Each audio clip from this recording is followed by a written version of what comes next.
Hello friends, I am Shivam Maurya. स्वागत है आपका अपने YouTube channel Galaxy study hub में।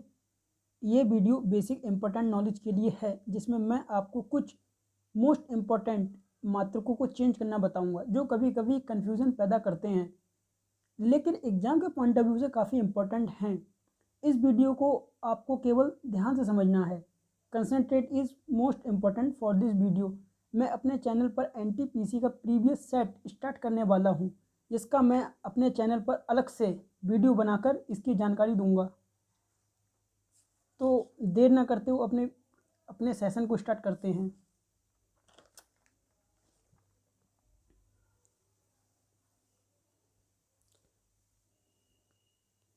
तो फर्स्ट ऑफ ऑल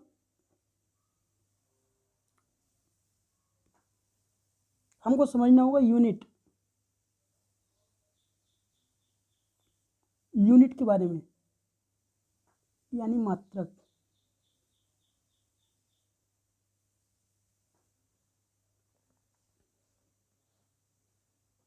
तो मैंने लिखा 50। तो अगर मैं पूछूंगा 50 क्या है, तो आप बताएंगे कि ये नंबर है एक।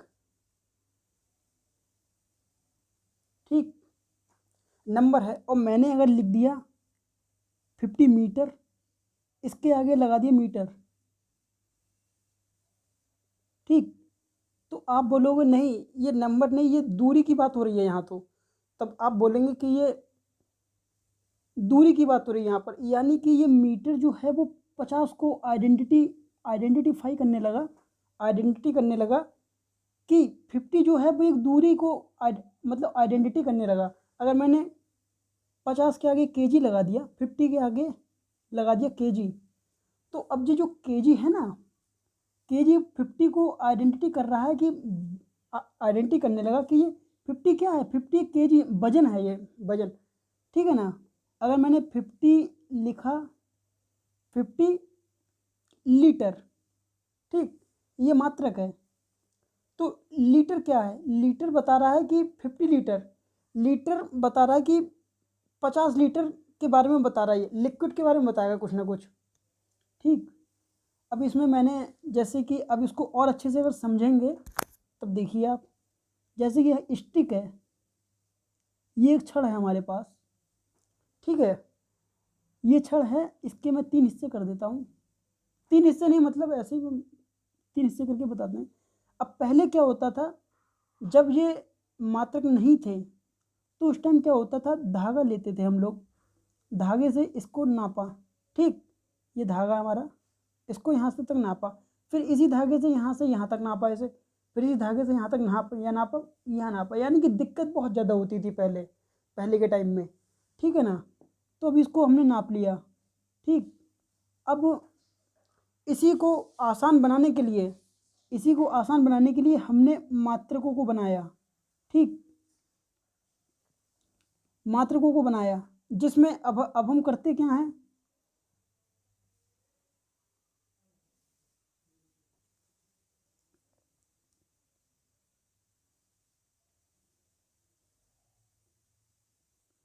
माना ये स्टिक 10 सेंटीमीटर लंबी है। ठीक, तो इसको नापने में बहुत ज़्यादा कठिनाई होती थी, कोई मतलब हमको धागे से नापना पड़ता था, इसका कोई मेजरमेंट नहीं था फिक्स। तब अब होता क्या था, हम 10 के बारे में तो हम इसके बारे में हम पहले भी जानते थे, लेकिन इस सेंटीमीटर को जब लगाया तो ये इस चीज़ का आइडेंटिफाई करने लगा कि ये 10 सेंटीमीटर, एक हमने स्टैंडर्ड मतलब मानक तैयार कर लिया। ऐसे ऐसे समझिए, एक मानक तैयार कर लिया जिससे हम लंबी बड़ी से बड़ी दूरी या बड़े से बड़ा वेट को हम माप सकते हैं इससे। तो ये एक सेंटीमीटर इसको केवल आइडेंटिफाई कर रहा है कि 10 सेंटीमीटर है ये। ठीक, तो अब इसमें होता क्या है, ये चीज़ होती है राशि। ठीक, ये राशि होती है, ये मानक होते हैं। ये यानी कि मात्रक, अब मात्रक की डेफिनेशन देना हो तो राशि के बारे में जो मानक बताते हैं, राशि के बारे में जो मानक बताते हैं, 1 मिनट।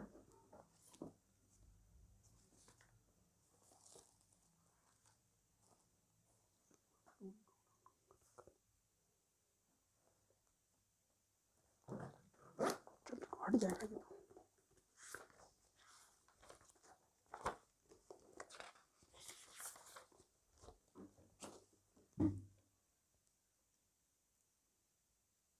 ओके, अब इसकी डेफिनेशन अगर देना हो तो किसी राशि के मापन निर्देश मानक को मात्रक कहते हैं।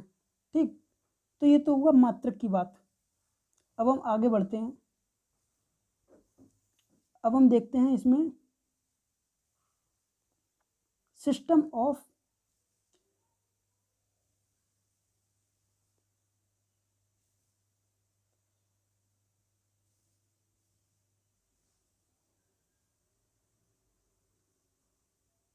अब हम आगे बढ़ते हैं और देखते हैं type of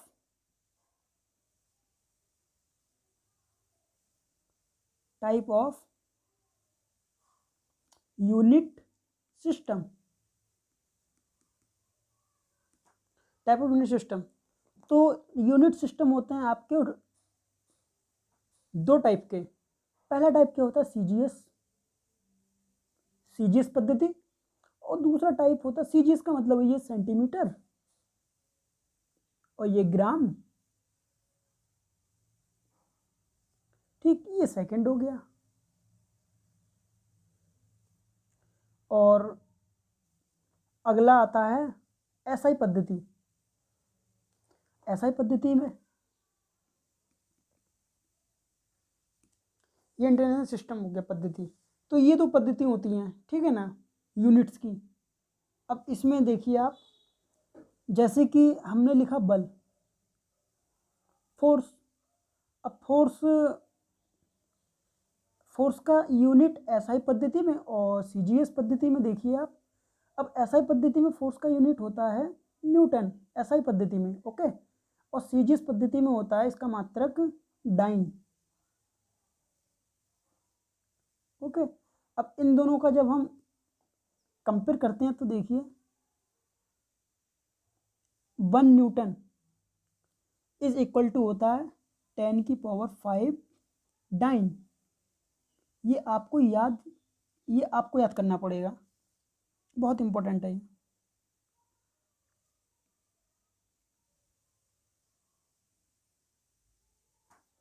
one newton equal to 10⁵ dine.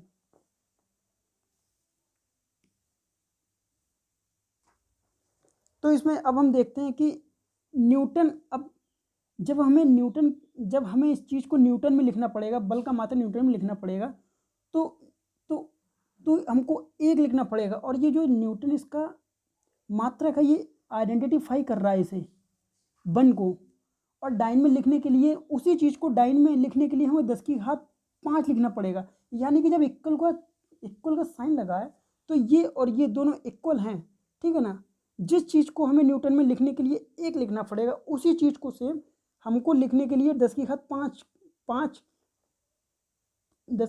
लिखना पड़ेगा।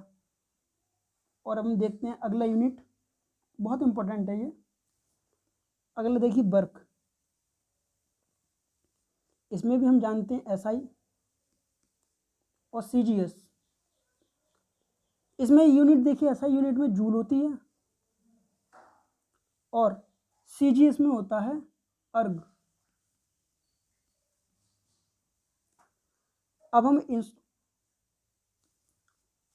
अब देखिए 1 जूल, अब हम इनका अंतर करते हैं, इनको कंपेयर करते हैं। 1 जूल इक्वल टू 10⁵ अर्ग के बराबर होता है। अब हम देख सकते हैं कि अब इक्वल का साइन लगा है, तो ये और ये दोनों इक्वल है। यानी कि अब अगर जूल यूनिट हमको रखना है, यूनिट जूल रखना है मात्रक, तो उसके साथ हमको लिखना पड़ेगा 1। यानी कि जूल को लिखने के बाद हमको लिखना पड़ता है 1 उसी चीज़ के लिए। अगर अर्ग में हम उसका आंसर देंगे तो 10⁵ लिखना पड़ेगा। तो ये दोनों इक्वल हुए, ठीक। तो हमको इससे ये पता चलता है कि जूल यूनिट अर्क की कंपैरिजन में काफ़ी बड़ा है। अगला यूनिट, अब बात करते हैं हम अपने अगले मात्रक पर, तो वो है इंच। 1 इंच इक्वल टू होता है 2.54 सेंटीमीटर। लगभग हम बोल सकते हैं 2.5 सेंटीमीटर के बराबर होता है ये 1 इंच। और 1 फुट बराबर होता है ये 12 इंच के बराबर। तो अब देख सकते हैं ये जो 12 लिखा हुआ है ये 12 इंच, ये इसका मतलब इसको 12 इंटू 1 इंच, यही तो मतलब हुआ इसका 12 इंच, यानी कि इंच है, चाहे 1 इंच बोलो चाहे इंच बोलो, उसे बात वही है। तो हम इसकी जगह पर 12 इंटू 2.54 सेंटीमीटर ये हम लिख सकते हैं। तो देखिए ये हुआ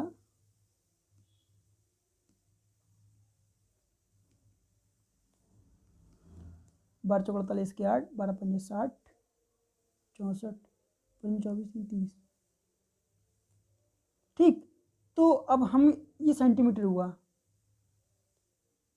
30.48। तो अब इसमें है क्या, अब इसमें हम याद करने के लिए क्या है, ये 48 को हटा सकते हैं और हम सिंपली याद कर सकते हैं 30 सेंटीमीटर। लेकिन इसका यूज होता है 48 का कहीं कहीं, लेकिन हम जनरली अब देखा हमने कि 1 फुट इक्वल टू 30 सेंटीमीटर हो गया। ठीक, यानी कि 1 फुट में 12 इंच और 30 सेंटीमीटर होते हैं। ये बिल्कुल हमको याद रखना पड़ेगा इस चीज़ को। अब हम अगला यूनिट देखते हैं अपना 1 गज।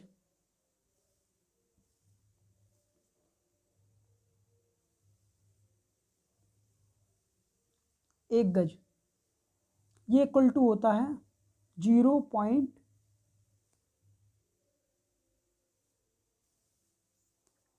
ये होता है 1 गज 3 फुट के बराबर।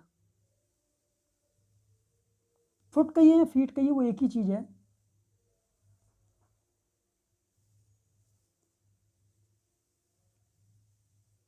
ओके, तो अब अभी हम ऊपर पढ़ के आए थे कि 30 इंटू 1 फुट में कितना था 30 सेंटीमीटर।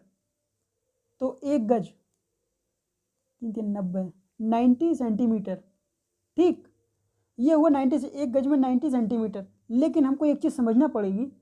ठीक, एक्चुअल में तो ये 90 सेंटीमीटर आ रहा है, लेकिन हमको ये चीज़ समझनी पड़ेगी 90.48 था ये।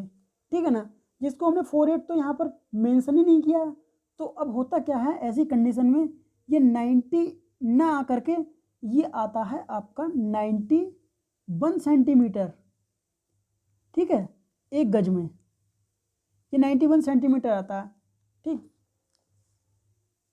अब मैं यहाँ पर एक इम्पोर्टेंट बात आपको बताने जा रहा हूँ, जैसे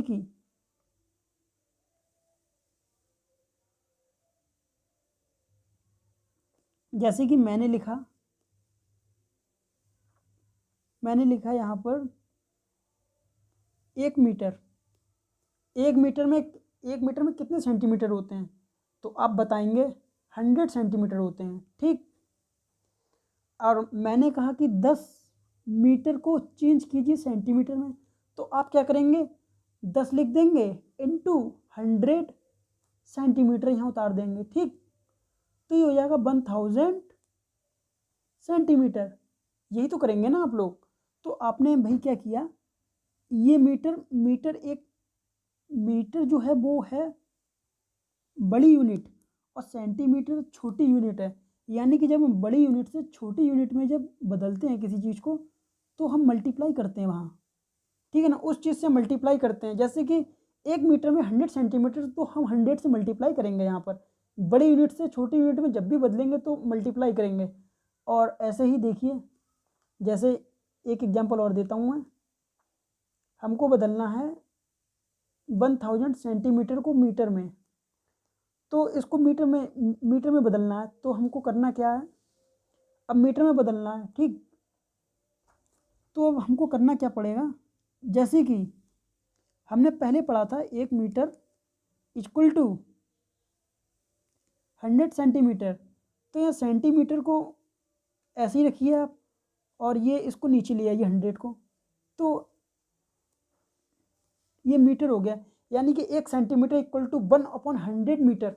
आपने देखा ना यहाँ पर, देखिए आप कि सेंटीमीटर को जब हमने मीटर में बदला, यानी कि जब हम मीटर से सेंटीमीटर में आते हैं, ठीक, तो उसमें 100 का मल्टीप्लाई हो जाता है, ठीक।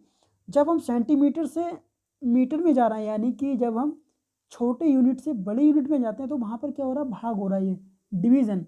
1/100 से हमको क्या करना पड़ेगा, डिवाइड करना पड़ेगा। बस यही मैं आपको समझाना चाह रहा हूँ इसमें, इस वीडियो में। तो ये है 1000 सेंटीमीटर को जब मीटर में बदलेंगे ना, तो ये हो जाएगा 1000/100 मीटर। ओके, तो ये आ जाएगा हमारा 10 मीटर आ जाएगा, ठीक। अब देखिए आप, ये सेंटीमीटर था, ये मीटर था, तो छोटी यूनिट से जब बड़ी यूनिट में हम आए हैं, हमने चेंज किया, तो भाग किया हमने इसमें 100 से।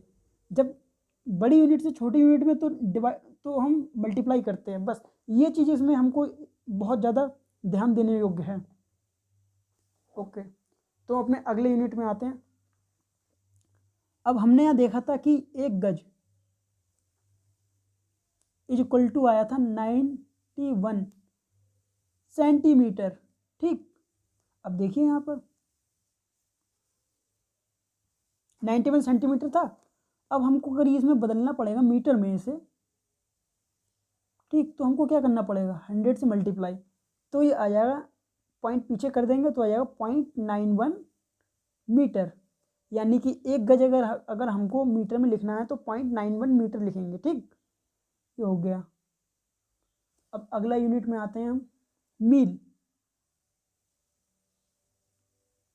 1 मील या माइल, इंग्लिश में माइल कहते हैं इसे। ये होता है 1.66 किलोमीटर। ये था क्या, जब ये मीटर किलोमीटर नहीं थे, ये बहुत ओल्ड यूनिट है मील, ठीक है ना। माइल जो है काफ़ी ओल्ड यूनिट है, ये पहले के टाइम में भी यूज होता था, अभी भी इसका यूज होता है, ठीक। और 1 नॉटिकल मील, ये बहुत इंपॉर्टेंट है, कभी कभी पूछ लेते हैं, कभी कभी क्या पूछ ही लेते हैं अक्सर एग्जाम में। 1 नॉटिकल माइल, 1 नॉटिकल माइल होता है 1.85 एक किलोमीटर, ठीक। तो अब हमको ये चीज़ याद रखना पड़ेगा कि जो ये मील है, ठीक, वो नॉटिकल मील से छोटा होता है, ठीक। जो मील जो है वो नॉटिकल मील से छोटा होता है, ठीक। और नॉटिकल मील से काफ़ी बड़ा होता है। तो देखिए इसमें, अब हमें एक चीज़ और इसमें ध्यान देने योग्य है कि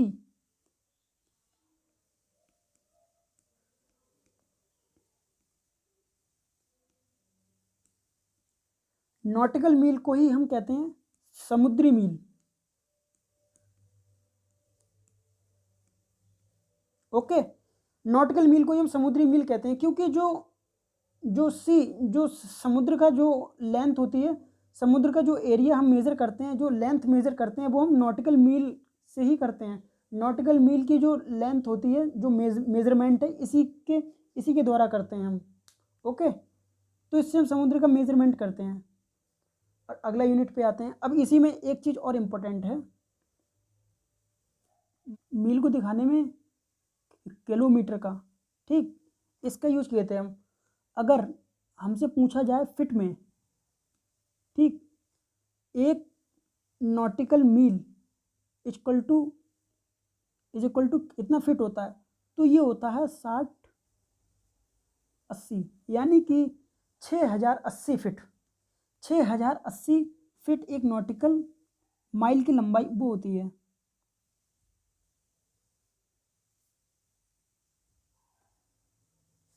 ठीक।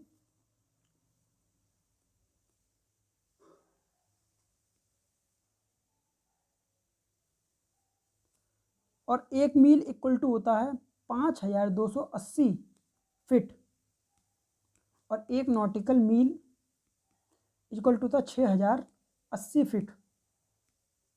ये आपको एग्जैक्ट याद करना पड़ेगा। ओके, यहाँ कोई शॉर्टकट नहीं है फिलहाल। अब मैं आपको बहुत इम्पोर्टेंट यूनिट के बारे में बताने जा रहा हूँ। ये है एकड़।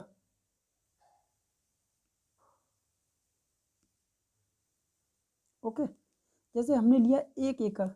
1 एकड़ में क्या होता है? 100, ठीक, वर्ग मीटर। 1 एकड़ में होता है 100 वर्ग मीटर, ठीक। 1 एकड़ में 100 वर्ग मीटर होता है। अब यहाँ समझिए आप, जैसे कि ये कोई एरिया है, स्क्वायर एरिया है, ठीक है ना, तो वर्ग स्क्वायर है तो स्क्वायर एरिया होगा। तो इसमें अब इसमें क्या होता है? 10 इंटू 10, यानी कि 10 लंबाई 10 चौड़ाई, ठीक, यानी कि 10 इंटू 10, यानी कि 10 बाई 10, यानी कि 10 इंटू 10, यानी कि 10 मीटर लंबा 10 मीटर चौड़ा जो भी एरिया होगा या खेत होगा उसे हम कहेंगे 1 एकड़, ठीक। उस फील्ड को हम कहेंगे 1 एकड़। अगर इसी में हम क्या करें, ये जो 1 एकड़ है, ठीक,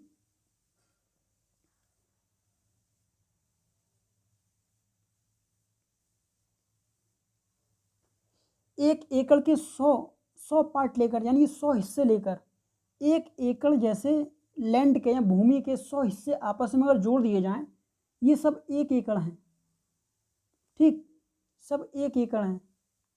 अगर सबको 100 हिस्सों को ऐसे ही 100 जो एकड़ हैं उनको अगर आपस में जोड़ दिया जाए तो यहाँ से बनता है 1 हेक्टेयर। ओके, ये बहुत इंपॉर्टेंट है। तो यहाँ से बनता है 1 हेक्टेयर, ठीक। ये पूरी बाउंड्री जो है वो 1 हेक्टेयर की हम बोलेंगे, ठीक। इसमें क्या है? इसमें 100 एकड़, 100 हिस्से क्या है? 1 एकड़, यानी 1 एकड़ करके 100 हिस्से अगर जोड़ देंगे तो 1 हेक्टेयर वहाँ बनेगा, ठीक। तो इस तरीके से हम जानते हैं कि 1 hectare is equal to 100 into 1 एकड़, ठीक। तो 1 हेक्टेयर इक्वल टू होता है 100 इंटू 1 एकड़ के बराबर। और इसमें अब क्या करेंगे हम? अब 1 एकड़, अब 1 एकड़ होता है हमारा 100 वर्ग मीटर। तो अब ये हो क्या गया? 10 की घात 4 वर्ग मीटर। तो ये हमको याद रखना बहुत इंपॉर्टेंट है। ये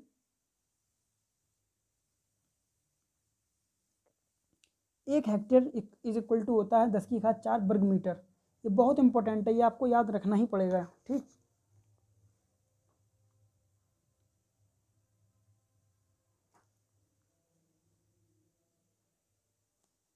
या इसको हम ऐसे भी जान सकते हैं 10,000 वर्ग मीटर,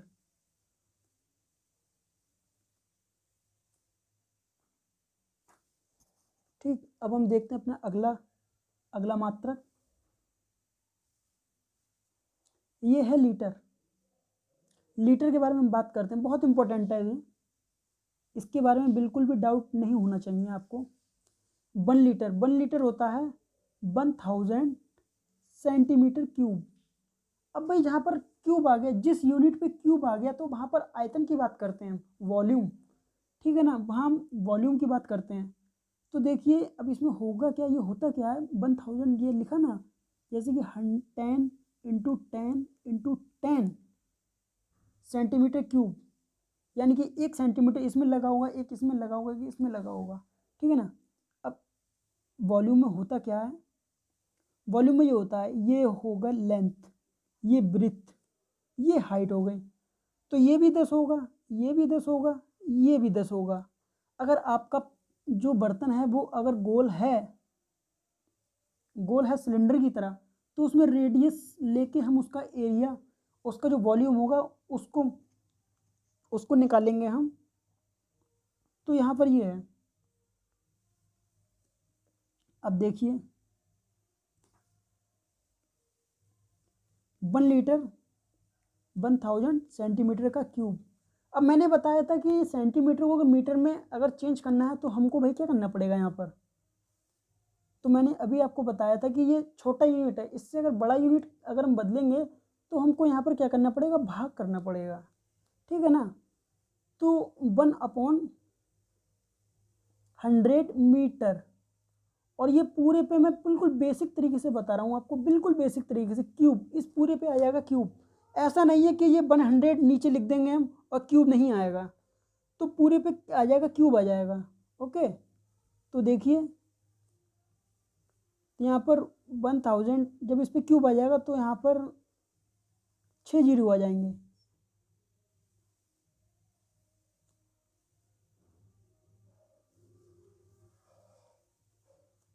ठीक है, तो यहाँ पर 1000/6 जीरो आएगा। तो यहाँ पर देखिए ये काट दिया हमने 1 लीटर। देखिए 1 लीटर इक्वल टू आ गया 1/1000 मीटर का क्यूब। ओके, तो हम इसको इस साइड भेज देंगे।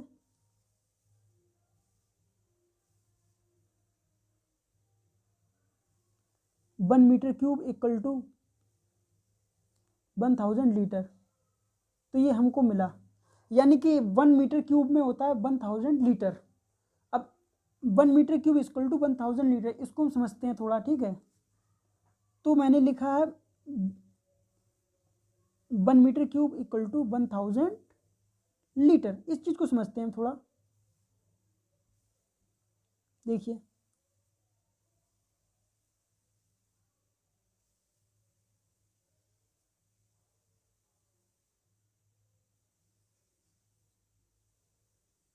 है 1 मीटर, लंबाई क्या है 1 मीटर, ठीक, ऊंचाई भी क्या है 1 मीटर। अरे इसका मतलब मीटर क्यूब का मतलब यही तो हुआ, 1 × 1 × 1। और मीटर क्यूब का मतलब ये मीटर हुआ, ये मीटर हुआ, ये मीटर हुआ, यानी कि कुल मिला के 1 metre into 1 metre into 1 metre, यही तो कहने का मतलब हुआ। यानी कि 1 मीटर लंबाई इसकी, 1 मीटर इसकी चौड़ाई, 1 मीटर ऊंचाई, ये इसका मतलब हुआ कहने का मतलब। तो अगर ये ऐसा हमारा पात्र होगा तो उसमें 1000 लीटर लिक्विड आ जाएगा, ठीक है ना। 1000 लीटर उसमें पानी हो या लिक्विड आ जाएगा उस बर्तन में, ठीक। तो ये चीज़ मुझे समझानी थी इस बारे में।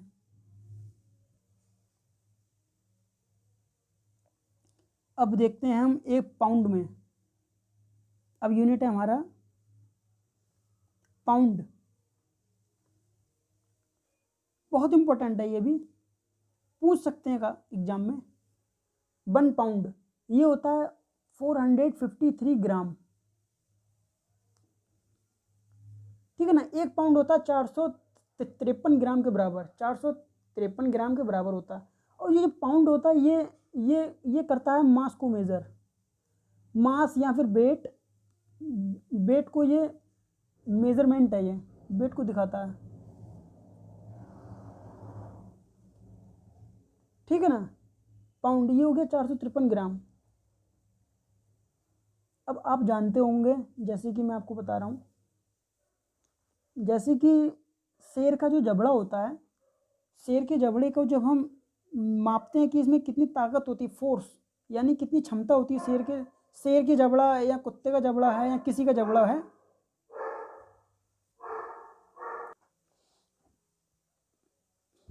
तो जो शेर का जबड़ा होता है या कुत्ते का जबड़ा होता है उसका जो फोर्स हम नापते हैं, जैसे कितनी क्षमता है उसमें, तो वो मापते हैं हम PSI में, PSI, ठीक है ना। ये क्षमता को मापती है, ये मतलब एक किस्म से ये दाब को मापता है, दाब या फोर्स, ठीक है ना। मैं इसको अभी बता रहा हूँ आपको। ये पीएसआई का मतलब होता है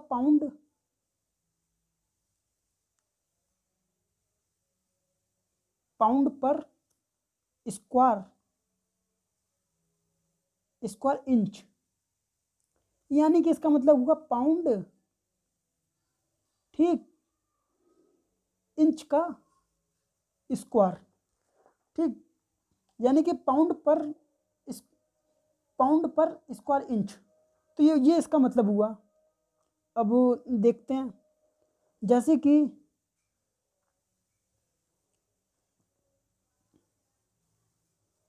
एक इंच लंबाई, 1 इंच चौड़ाई वाले जब क्षेत्रफल में, ठीक है ना, यानी कि करीब 2.5 सेंटीमीटर लंबा, 2.5 सेंटीमीटर चौड़ा अगर क्षेत्र है, उसमें जो हम दाब डालते हैं या प्रेशर डालते हैं, ठीक, या फोर्स लगाते हैं, जितने पाउंड का, जैसे कि हमने लिखी है 2 पाउंड, तो इस पे जो भी एरिया है उस एरिया पे दाब हमने 2 पाउंड का डाला। अब जो जो शेर है या कुत्ते हैं, उनके जबड़े जो होते हैं, उनका जबड़ों की जो ताकत होती है वो हम इसी में मेजर करते हैं। वो जब अटैक करते हैं तो कितना मतलब वो फोर्स डाल सकते हैं दूसरे के ऊपर, दूसरे दूसरे जीव के ऊपर, वो कितने फोर्स से अटैक उसके ऊपर कर सकते हैं। तो ये चीज़ हम इसमें नापते हैं पीएसआई में। देखा होगा जैसे कि लाइन का जो पीएसआई होता है वो होता है लगभग 1050 से लेकर 1200 के बीच पीएसआई, ठीक है ना। और जो कुत्ते का होता है, डॉग का, वो होता है 200 के आसपास होता है पीएसआई, ठीक। और जो एलिगेटर होता है, एलिगेटर मतलब मगरमच्छ,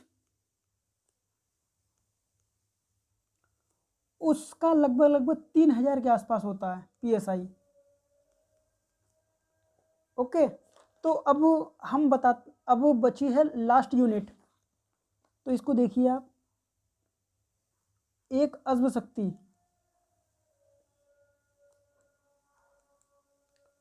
1 हॉर्स पावर, ये इज इक्वल टू होती है 746 वाट, यानी कि 740 वाट के बराबर होती है एक अज़्व शक्ति, ठीक।